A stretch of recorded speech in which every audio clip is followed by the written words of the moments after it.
Hello friends, welcome back KBS show channel நண்பர்களே. இன்றைக்கி இந்த வீடியோவில் மிக முக்கியமான எச்சரிக்கையான ஒரு ஜோதிட தாள்களை தான் இப்போ இந்த வீடியோவில் அதிரடியாக பார்க்க போகிறோம். ஜோதிட தாள்களை அதிரடியாக பார்க்குறதுக்கு முன்னாடி என்ன ஜோதிட தாள்களை அதிரடியாக பார்க்க போகிறோங்கிறத இன்ட்ரோ மூலிமா ஷேர் பண்ணுறேன். என்ன ஜோதிட தாள்களை அதிரடியாக பார்க்க போகிறோம் அப்படிங்கிறத இந்த வீடியோவில் தெரிஞ்சு பயன்பெறுங்க. அதாவது தற்போது பார்த்திங்கன்னு வச்சுக்கோங்களேன், 2025 ஆண்டு நடந்துகிட்ருக்கு. இந்த ஆண்டில் 4 மாதம் கம்ப்ளீட் ஆகி 5வது மாதமானது ஸ்டார்ட் ஆயிடுச்சு. ஸ்டார்ட் ஆன 5வது மாதம் மே மாதம். மே மாதங்கிறது தெய்வீகமான மாதமாகவும் ஆன்மீகத்தில் ரொம்ப முக்கியமான சம்பவங்கள் நடக்கக்கூடிய மாதமாக கருதப்படுது. இந்த மாதம் ஏன் அப்படி கருதப்படுதுன்னா, இந்த மாதம் நிறைய விசேஷமான நாட்கள் வரும். அதனால் இந்த மாதம் அப்படி கருதப்படுது. இந்த மாதத்தில் கிரகங்களிடையேவும் சாதாரணமாக இருக்காது. கிரகங்களிடையே பெரிய பெரிய மாற்றங்கள், கிரகங்களிடையே சேர்க்கை இதெல்லாம் இருக்குது. இதன் காரணமாக ஒவ்வொரு ராசிக்காரங்களுக்கும் மே மாதம் இதெல்லாம் நடக்கும் என்பது குறிப்பிடப்பட்டிருக்கு. என்ன நடக்கும் அப்படிங்கிறத அந்தந்த ராசிக்காரங்க தெரிஞ்சு பயனடையணுங்கிறதுனால ஒவ்வொரு ராசிக்கும் மே மாதம் என்ன நடக்கும் அப்படிங்கிறத பார்த்துட்ருக்கோம். அதில் இன்றைக்கி இந்த வீடியோவில் மகர ராசி நேயர்களுக்கு பார்க்க போகிறோம். மகர ராசியில் பிறந்த நேயர்கள் அத்தனை பேரும் வீடியோவை ஸ்கிப் பண்ணாமல் பாருங்கள். உங்களோட ராசிக்கு இந்த மேலே என்னெல்லாம் நடக்குங்கிறத தெரிஞ்சுக்குங்க. மே மாதத்தில் கிரகங்களிடையே ஏற்படக்கூடிய சேர்க்கை, அப்புறம் கிரகங்களுடைய மாற்றங்கள் இதெல்லாம் உங்களோட ராசிக்கு என்ன தாக்கத்தை ஏற்படுத்துங்கிறத தெரிஞ்சு அதற்கேற்ப நடந்து பலன் பெறுங்க. ஸோ மகர ராசிக்காரங்க வீடியோவை ஃபுல்லாக பாருங்கள். இந்த மே மாதம் சித்திரையும் வைகாசியும் கலந்து இருக்கும். இது ரொம்பவே முக்கியமான மாதம். இந்த மாதத்தில் ஃபஸ்ட்டு என்ன நடக்கக்கூடியதுக்கு கிரகநிலைகள் அமைஞ்சிருக்குங்கிறத சொல்கிறேன். கிரகநிலைகள் என்ன அமைஞ்சிருக்குங்கிறத ஃபஸ்ட்டு தெரிஞ்சுக்குங்க. மகர ராசிக்காரங்க உத்திராடம் 2, 3, 4 பாதம், திருவோணம், அவிட்டம் 1, 2 பாதம் இதில் பிறந்தவங்களுக்கு நான் சொல்லக்கூடிய கணிப்பு கரெக்டாக இருக்கும். ஸோ மகர ராசி இந்த நட்சத்திரத்தில் பிறந்தவங்க வீடியோவை ஸ்கிப் பண்ணாமல் பாருங்கள். ஃபஸ்ட்டு உங்களுக்கு கிரகநிலை என்ன மாதிரி அமைஞ்சிருக்குங்கிறத சொல்கிறேன். கிரகநிலை என்ன மாதிரி அமைஞ்சிருக்குங்கிறத தெரிஞ்சுக்குங்க. உங்களுடைய தனவாக்கு குடும்பஸ்தானத்தில் சனி ராகு இருக்கிறாரு. தகிரி வீரியஸ்தானத்தில் சுக்கிரன் இருக்கிறாரு. சுகஸ்தானத்தில் சூரியன் புதன் இருக்கிறாரு. பஞ்சமஸ்தானத்தில் குரு சந்திரன் இருக்கிறாரு. கலஸ்தரஸ்தானத்தில் செவ்வாய் இருக்கிறாரு. அஷ்டமஸ்தானத்தில் கேது இருக்கிறாரு. இதில் பஞ்சமஸ்தானத்தில் குரு சந்திரன், அதுக்கப்புறம் தனவாக்கு குடும்பஸ்தானத்தில் சனி ராகு, இந்த மாதிரி கிரக சேர்க்கையானது இருக்குது. இந்த கிரக சேர்க்கையால் தான் உங்களோட ராசிக்கு தலையெழுத்து மாறப்போகுது. அதெல்லாம் என்னங்கிறத இந்த வீடியோ ஃபுல்லாக பார்த்து தெரிஞ்சு பலன் பெறுங்க. அதே போல் இந்த மாதம் கிரகங்களிடையே மாற்றங்களும் முக்கியமானதாக இருக்குது. என்னென்ன கிரக மாற்றங்கள் இருக்குது அப்படிங்கிறத உங்களுக்கு ஷேர் பண்ணுறேன். என்னென்ன கிரக மாற்றங்கள் இருக்குது அப்படிங்கிறத இந்த வீடியோவில் தெரிஞ்சுக்குங்க. ஃபஸ்ட்டு கரெக்டாக மே மாதம் 11ஆம் தேதி அன்றைக்கி நடக்க போகுது.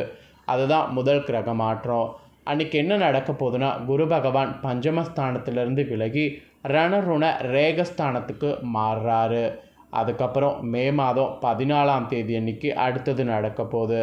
அன்றைக்கி சூரிய பகவான் சுகஸ்தானத்திலிருந்து விலகி பஞ்சமஸ்தானத்துக்கு மாறுறாரு. அதுக்கப்புறமா மே 16ஆம் தேதி அன்றைக்கி நடக்க போகுது.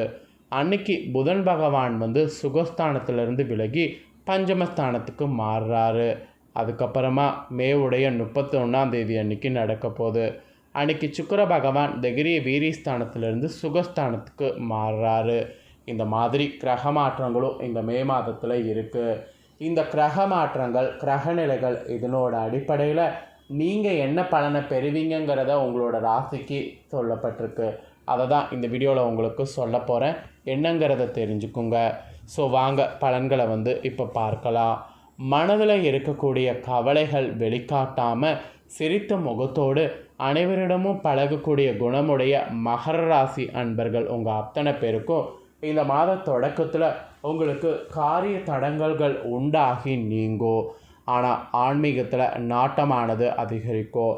ஆன்மீகத்தில் நாட்டம் அதிகரிக்கிற போது அந்த நாட்டத்துக்கேற்ப செயல்படுங்க. பயணங்கள்லாம் நீங்கள் செய்கிறதுனால சாதகமான பலன் இந்த மாதம் கிடைக்கும். மன கவலை உங்களுக்கு இருக்கிறது நீங்கி தெளிவு ஒரு வகையில் உண்டாகும். எதிர்பாராத திருப்பங்கள் உங்கள் வாழ்க்கையில் ஏற்படும். அந்த எதிர்பாராத திருப்பங்கள் உங்களுடைய வாழ்க்கையில் ஏற்படும் போது சிலரது மகர ராசிக்காரங்க வாழ்க்கையில் தரமானது உயரும் என்று சொல்லலாம்.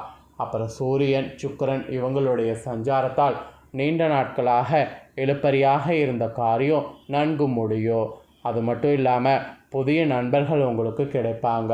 புதிய நண்பர்கள் கிடைக்கிறது, அப்புறம் நீண்ட நாட்களாக இழுபறியாக இருந்த காரியம் முடிகிறது. இதெல்லாம் உங்களுக்கு பலன்களாக இந்த மாதம் கிடைக்கும் என்பது உறுதியாக கூறப்பட்டிருக்கு. அதுக்கப்புறம் நீங்கள் தொழில் வியாபாரம் செய்பவர்களாக இருந்தீங்கன்னா அதில் நீங்கள் எதிர்பார்க்காத அளவுக்கு முன்னேற்றங்களானது உண்டாகும். வியாபாரம் சிறக்க கடுமையாக உழைக்க வேண்டியது இருக்குது. அப்படி உழைச்சா மட்டும்தான் வியாபாரத்தில் நல்ல பலன்கள் இந்த மாதம் பார்க்க முடியும். இல்லைனா வியாபாரத்தில் நல்ல பலன்கள் கிடைக்கிறதுக்கு கொஞ்சம் கஷ்டம். அதுக்கப்புறம் உத்தியோகத்தில் இருக்கிறவங்களுக்கு சொல்லப்பட்டிருக்கு. உத்தியோகத்தில் இருக்கிறவங்களுக்கு அலுவலக பணிகளை சிறப்பாக செய்து முடித்திங்கன்னா மேல் அதிகாரிகளுடைய பாராட்டு பெற முடியும். அது மட்டும் இல்லாமல் குடும்பத்தில் இருப்பவர்களால் நன்மையானது உங்களுக்கு உண்டாகும். அதே போல் கணவன் மனைவிக்கிடையே சந்தோஷமான நிலை காணப்படும். கணவன் மனைவிக்கிடையே சந்தோஷமான நிலை காணப்படும் போது அதை நல்லா என்ஜாய் பண்ணணும் என்பது குறிப்பிடப்பட்டிருக்கு. ஸோ கணவன் மனைவிக்கிடையே சந்தோஷமான நிலை காணப்படும் போது அதை என்ஜாய் பண்ண மறக்காதீங்க. அப்புறம் பிள்ளைகள் வகையில் முன்னேற்றத்தில் அக்கறையானது காட்டணும். அப்படி காட்டினீங்கன்னா தான் நீங்கள் வெற்றியானது பெற முடியும். உறவினர்கள் மூலம் அனுகூலமானது உங்களுக்கு உண்டாகும். அப்புறம் பெண்களுக்கு கூட மனக்குழப்பம் நீங்கி தெளிவான சிந்தனையானது உண்டாகும். இழுபறியாக இருந்த காரியங்கள்லாம் உங்களுக்கு சாதகமாக முடியும். ஸோ அப்படி சாதகமாக முடியும் போது இழுபறியாக இருக்கக்கூடிய காரியங்களை ஃபஸ்ட்டு முடிக்க பாருங்கள். அப்புறம் மாணவர்களுக்கு தேர்வில் இந்த மாதம் கூடுதல் மதிப்பெண் பெற நன்கு படிக்க வேண்டியது இருக்குது. எடுத்தோம் கவுத்தோம் அப்படிங்கிற மாதிரி படிக்கக்கூடாது. நல்லா நிதானமாக நிறுத்தி புரிஞ்சுக்கிற மாதிரி படிக்கணும். அப்படி படித்தாதான் உங்களுக்கு நல்ல மனசுக்குள்ளே நிற்கும், இல்லைனா மனசுக்குள்ளே நிற்காது. ஆசிரியர்கள் சக மாணவர்களுடைய ஆதரவு கிடைக்கும். இதனால் உங்களுக்கு நீங்கள் நினச்ச மாதிரி ஓரளவு பலன் கிடைக்கும். ஸோ மாணவர்களுக்கு இந்த மாதம் பிரச்சனை படிப்பில் கவனம் செலுத்துறதுல தான். மற்றபடி சப்போர்ட்லாம் கிடைக்கிறது ஈஸியாக இருக்கும். ஸோ இந்த மாதிரியான பலன்கள் தாங்க நீங்கள் உங்களோட ராசிக்கு பெற போகிறீங்க. ஸோ என்ன பலன்கள் பெறுவீங்க, எப்படி நடந்துக்கணுங்கிறத இப்போ நான் உங்களோட ராசிக்கு சொல்லிட்டேன். சொன்னதை தெரிஞ்சிருப்பீங்க. தெரிஞ்சதுக்கேற்ப நடந்து பலன் பெறுங்க. இப்போ நெக்ஸ்ட்டு உங்களோட நட்சத்திரத்துக்கு என்ன மாதிரியான பலன் கிடைக்குங்கிறத சொல்ல போகிறேன். அதையும் தயவு செய்து தெரிஞ்சுக்குங்க. அதற்கேற்பவும் கொஞ்சம் கவனமாக இருங்க. ஃபஸ்ட்டு மகர ராசி உத்திராடத்தில் 2, 3, 4 பாதங்களில் பிறந்தவங்களுக்கு சொல்லப்பட்டிருக்கு. இதில் பிறந்தவங்களுக்கு என்ன நடக்கும் அப்படிங்கிறத தெரிஞ்சுக்குங்க. உங்களுக்கு இந்த மாதம் பார்த்திங்கன்னு வச்சுங்களேன், நல்ல பெயர் வாங்குவதற்கு சூழ்நிலை அமையும். மூலதானத்திற்கு தேவைப்படக்கூடிய பணம்லாம் உங்களுக்கு ஈஸியாக குவியும். எதிர்கள் வகையில் சற்று கவனத்தோடு செயல்படணும். அது மட்டும் இல்லாமல் அதனை சரியாக பயன்படுத்தி கொள்ளுங்க. இல்லைனா கண்டிப்பாக உங்களுக்கு தான் நஷ்டம் ஏற்படும். இது உத்திராட 2, 3, 4 பாதங்களில் பிறந்தவங்களுக்கு சொல்லப்பட்டிருக்கு. நெக்ஸ்ட்டு திருவோணமில் பிறந்த மகர ராசிக்கு சொல்லப்பட்டிருக்கு. இதில் பிறந்தவங்களுக்கு இந்த மாதம் கலைத்துறைகளில் சேர்ந்தவர்களாக இருந்தீங்கன்னா நிறைய உங்களோட துறையில் ஈடுபட்டு நல்ல முன்னேற்றம் காண்பீங்க. புதிய ஒப்பந்தங்கள் கிடைக்க பெறுவீங்க. பிறமொழி பேசுபவர்கள் மூலம் உதவிகள் உங்களுக்கு கிடைக்கும். ஸோ பிறமொழி பேசுபவர்கள் மூலம் உதவிகள் கிடைக்கும்போது அதை மிஸ் பண்ணாமல் யூஸ் பண்ணிக்கோங்க. இது திருவோணமில் பிறந்தவங்களுக்கு சொல்லப்பட்டிருக்கு. நெக்ஸ்ட்டு அவிட்டம் 1, 2 பாதங்களில் பிறந்தவங்களுக்கு சொல்லப்பட்டிருக்கு. இதில் பிறந்தவங்களுக்கு இந்த மாதம் எப்படி இருக்குன்னா, உங்களுடைய நிலைமை மாறும். நீங்கள் விரும்பியதை கேட்டு பெற்றுக்கொள்ளலாம். வேலை இல்லாமல் இருக்கிறவங்களுக்கு வேலை கிடைக்கும். கன்சல்டன்சி துறைகளில் வேலை செய்பவர்களுக்கு தகுந்த முன்னேற்றம் கிடைக்கும். பள்ளி கல்லூரிகளில் பணிபுரிவர்களுக்கு நற்பலன் கிடைக்கும். ஆக மொத்தம் எல்லா பலன்களும் உங்களுக்கு சாதகமாக கிடைக்க பெறுவீங்க. பதவி உயர்வு கூட கிடைக்கும். அந்த மாதிரியான அதிர்ஷ்ட நாட்கள் தான் இனி. ஸோ உங்களோட நட்சத்திரத்துக்கு இந்த மாதம் என்ன மாதிரியான பலன் கிடைக்குங்கிறத சொல்லிட்டேன். ஸோ உங்களோட நட்சத்திரத்துக்கு ஏற்பவும் உங்கள் ராசிக்கு என்னங்கிறத நீங்கள் தெரிஞ்சிருப்பீங்க. தெரிஞ்சதுக்கேற்ப நடந்து பயன்பெறுங்க. உங்களுக்கு பரிகாரமாக இந்த மாதம் நீங்கள் என்ன செய்யணும்னா, முருகனை வணங்கி வரணும். இதை செய்தீங்கன்னா குடும்பத்தில் சுபிட்சம் உண்டாகும். உங்களுடைய கஷ்டம் தீரும். அப்புறம் உத்தியோகத்தில் கூட நல்ல நிலைக்கு நீங்கள் வர முடியும். அதனால் பரிகாரமாக இதை மறக்காமல் செய்யுங்க. சந்திராஷ்டம தினம் இந்த மாதம் 6/7, அதிர்ஷ்ட தினம் 1/27/28. முழுமையாக உங்களுக்கான பலன் இதுதான் குறிப்பிடப்பட்டிருக்கு.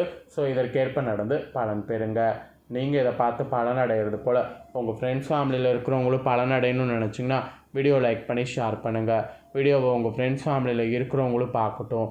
அவங்களும் அவங்களோட ராசி மகர ராசியாக இருந்ததுன்னா இந்த தாள்களை தெரிஞ்சு இதற்கேற்ப நடந்து பலனடையட்டும். நெக்ஸ்ட்டு நம்ம சேனலில் நிறைய வீடியோ போடப்படும்.